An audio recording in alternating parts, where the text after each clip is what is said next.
novas unidades flutuantes de produção e estocagem da Petrobras, os FPSOs P-43 e P-48, possuem cada uma a capacidade de produzir 150 mil barris de petróleo por dia.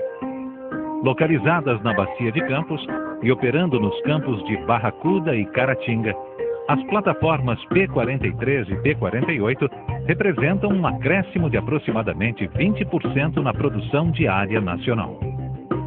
Estas unidades se encontram na extremidade de um gigantesco projeto, responsável por elevar à superfície o petróleo encontrado a mais de 1.000 metros de lâmina d'água no oceano. Além de estocar e transferir o petróleo, um FPSO tem a função de processá-lo, retirando do óleo encontrado nos reservatórios a água e o gás. A partir de agora, conheceremos as principais estruturas da planta de processo dos FPSOs P-43 e P-48.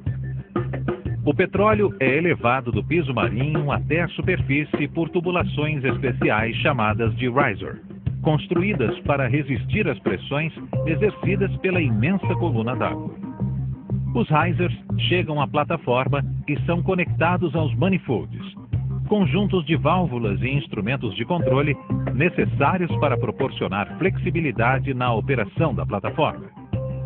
No mesmo módulo do manifold, encontramos os lançadores e recebedores de PIG, fundamentais na manutenção das linhas de elevação e equipamentos submarinos.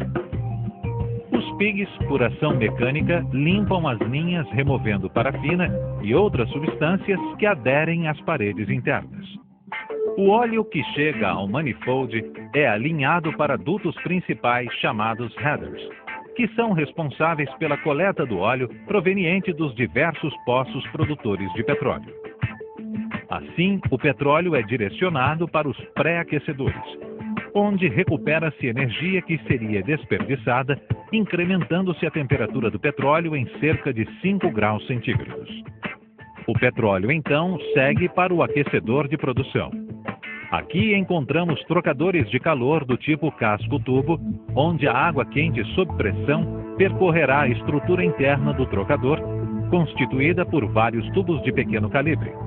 E o petróleo ocupará o casco que os envolve, maximizando assim a troca de temperatura entre a água e o petróleo.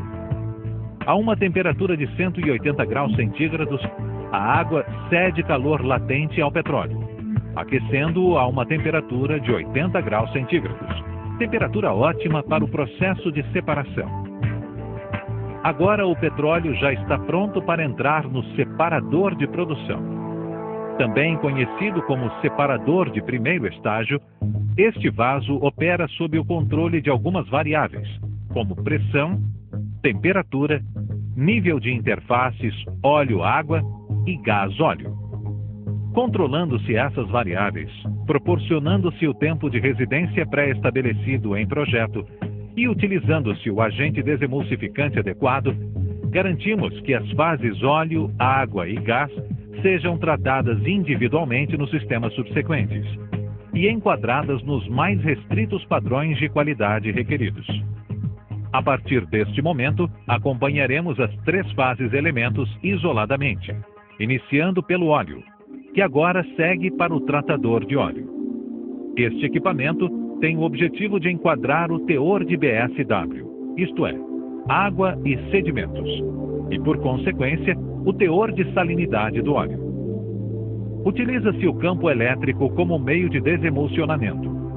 O campo elétrico de corrente alternada provoca um alongamento das gotículas de água em sua direção, criando uma força de atração entre as gotículas próximas, enfraquecendo a película de emulsificantes naturais, induzindo a coalescência e, posteriormente, a decantação das gotas de água. O óleo que sai do tratador de óleo é resfriado em um trocador de calor do tipo placas paralelas, onde o fluido de resfriamento é a água do mar. Após o resfriamento de 80 graus centígrados para cerca de 53 graus centígrados, o óleo segue para o separador atmosférico, que é o último estágio de estabilização do óleo. Paralelamente, efetua-se a recuperação dos gases separados neste vaso, maximizando a produção de gás. Finalmente, o óleo segue para os tanques de carga do navio. A distribuição do óleo pelos diversos tanques visa manter a estabilidade da embarcação. Após cerca de 7 dias de produção, o óleo acumulado nos tanques da plataforma é aliviado através de bombeamento para o navio aliviador. Esta operação é denominada offloading. O offloading pode ser realizado tanto pela proa quanto pela popa dos FPSOs. Para isso, as plataformas dispõem de bombas com capacidade de bombeamento de até 10.000 metros cúbicos hora. Esta operação tem uma duração média de 24 horas. Agora que percorremos todos os processos de tratamento do óleo, vamos voltar até o separador de produção, para acompanhar os estágios do tratamento do gás. O gás precisa ser comprimido e desidratado para que seja utilizado. Após sair do separador de produção, o gás carrega uma quantidade de líquido que precisa ser retirado antes de chegar ao compressor. 2 vasos, chamados de safety, cumprem com o papel de separar líquido do gás. Ambos possuem a capacidade de operar com 3 milhões de metros cúbicos diários de gás e separar até 354 metros cúbicos diários de líquidos. Estes vasos minimizam a possibilidade de arraste de líquido para os compressores, evitando danos.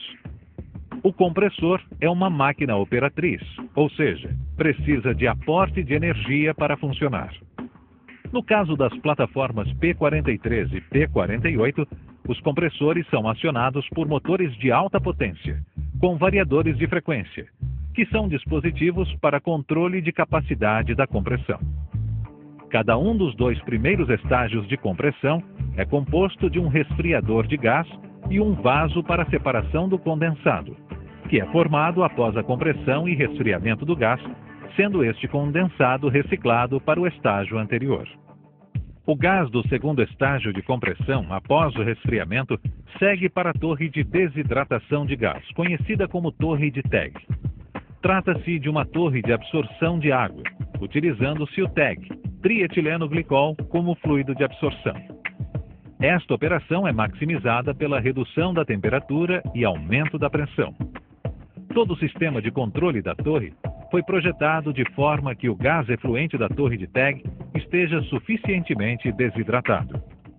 Ao sair da torre de TEG, o gás entra no terceiro e último estágio de compressão.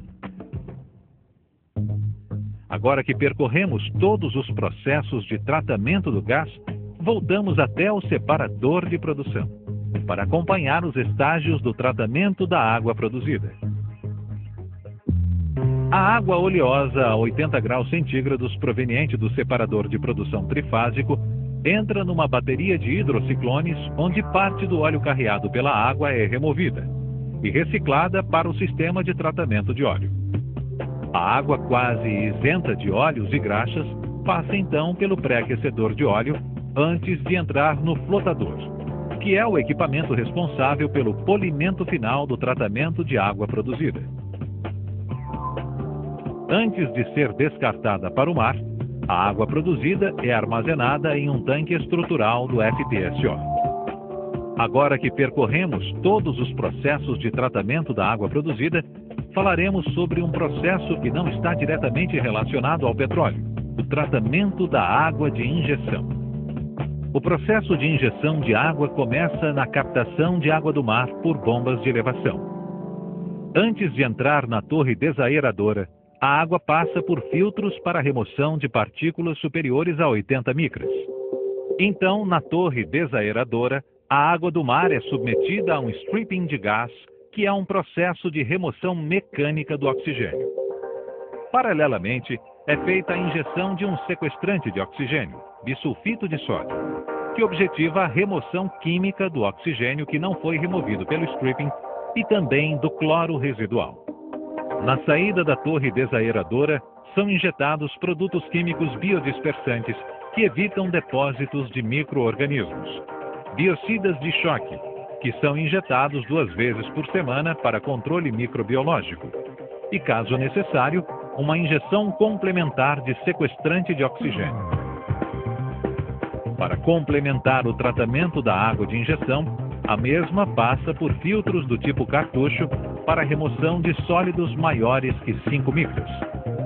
Todo o tratamento à base de produtos químicos e sistemas de filtração tem como principal objetivo proteger os materiais construídos em aço carbono da corrosão e, consequentemente, minimizar o arraste de partículas para o reservatório.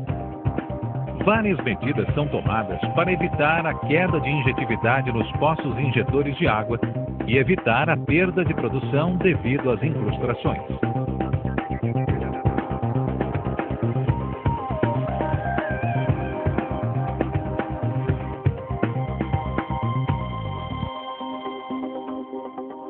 Agora que percorremos os principais elementos das plantas de processamento das plataformas P43 e P48, é importante notar que um grande número de outras estruturas estão envolvidas na sua operação e garantem total autonomia a estas incríveis máquinas.